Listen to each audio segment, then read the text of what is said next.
Qui a vraiment déclenché la Première Guerre mondiale? Voilà une question qui depuis plus d'un siècle ne cesse de se poser. Et pour y répondre, deux forces s'affrontent. D'un côté, il y a l'histoire, avec un grand H qui cherche les faits, et de l'autre, la mémoire, c'est-à-dire la façon dont on choisit collectivement de se souvenir. Alors plongeons ensemble dans ce débat pour voir comment on est passé de l'idée d'un coupable unique à une vision beaucoup plus complexe, celle d'une responsabilité partagée. Juste après la guerre, en 1919, la réponse des vainqueurs, elle, était très simple. Et tout tient en un seul article, le voilà, le fameux article 231 du traité de Versailles. Le texte est limpide, sans aucune ambiguïté, c'est l'Allemagne et ses alliés et personne d'autre qui sont déclarés responsables de toutes les pertes et de tous les dommages. Voilà, point final. On aurait pu croire que l'affaire était pliée. Sauf que, pour les Allemands, ce n'était pas du tout un traité. Très vite, un mot s'est imposé pour le décrire, un diktat. C'est-à-dire une paix qui a été dictée, imposée, subie, mais jamais négociée. Et ça a immédiatement créé un autre récit, un contre-récit extrêmement puissant. Celui d'une injustice terrible, une blessure qui allait rester ouverte pendant très très longtemps. Alors, la question se pose, évidemment. Est-ce que ça pouvait vraiment être aussi simple? Un seul coupable pour un désastre pareil? C'est de là que tout part. C'est le début de notre exploration. On va plonger dans plus d'un siècle de débats passionnés pour essayer de démêler le vrai du faux sur les véritables origines de la Grande Guerre. Pour y voir plus clair, il faut faire un petit retour en arrière. Direction l'Europe, juste avant 1914. L'ambiance à l'époque est électrique. Le continent est une vraie poudrière, complètement divisée en deux camps. D'un côté, on a la triple entente, la France, le Royaume-Uni, la Russie. Et en face, la triple alliance, l'Allemagne, l'Autriche-Hongrie et l'Italie. C'est un système qui a créé un engrenage infernal. Si on attaque un seul pays, tous ses alliés doivent répliquer. La recette parfaite pour une escalade générale. Et qu'est-ce qui met de l'huile sur le feu? Une course à l'armement complètement folle. Les chiffres sont spectaculaires. Entre 1905 et 1913, les budgets militaires explosent absolument partout. Que ce soit l'Allemagne, la France, la Russie, tout le monde s'arme jusqu'aux dents. En fait, tout le monde se prépare à la guerre, ce qui la rend quasiment inévitable. Et la conséquence de tout ça, un bilan humain effroyable. 10 millions, c'est le nombre de militaires tués. 10 millions, ce chiffre donne le vertige. Et c'est précisément pour ça que la question du qui est responsable est si sensible et si importante. Ce n'est pas juste une question pour les livres d'histoire, c'est une façon de comprendre comment une telle boucherie a pu se produire. Et c'est là qu'on touche au cœur du problème. Il faut bien faire la différence entre l'histoire et la mémoire. L'histoire, c'est le travail des chercheurs, c'est l'enquête basée sur des preuves, la quête de ce qui s'est vraiment passé. La mémoire, c'est tout autre chose. C'est la façon dont une société se raconte le passé. C'est un récit collectif, beaucoup plus subjectif et souvent très politique. Et tout le débat sur les causes de la Première Guerre mondiale, au fond, c'est un bras de fer permanent entre ces deux visions. Alors voyons un peu comment les historiens, un peu comme des détectives, se sont attaqués à cette mémoire officielle, celle qui était gravée dans le marbre par le traité de Versailles.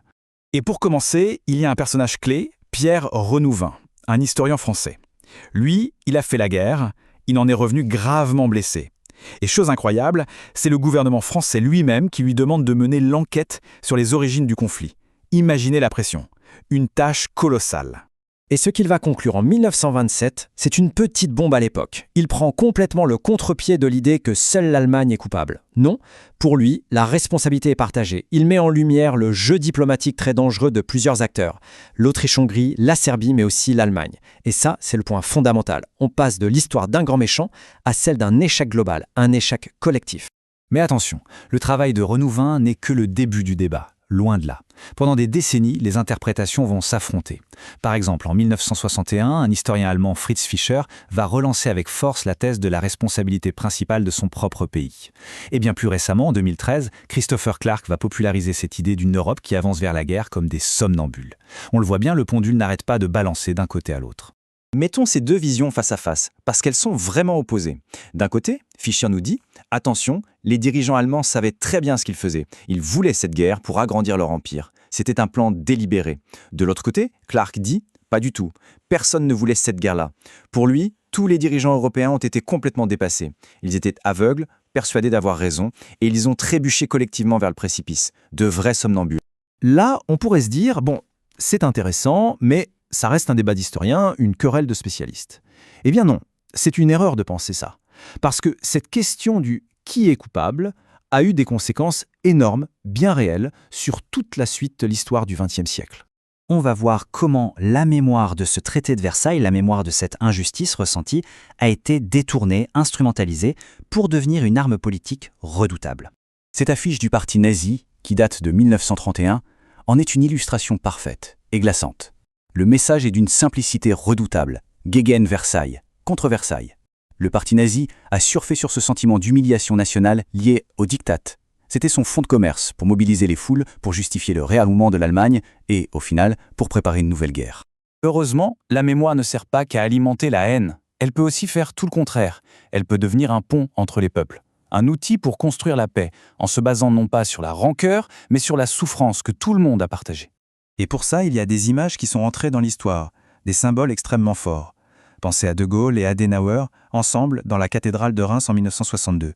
Ou encore à cette photo incroyable de Mitterrand et Kohl, main dans la main, à Verdun en 1984, sur le lieu même d'une des pires boucheries de la guerre.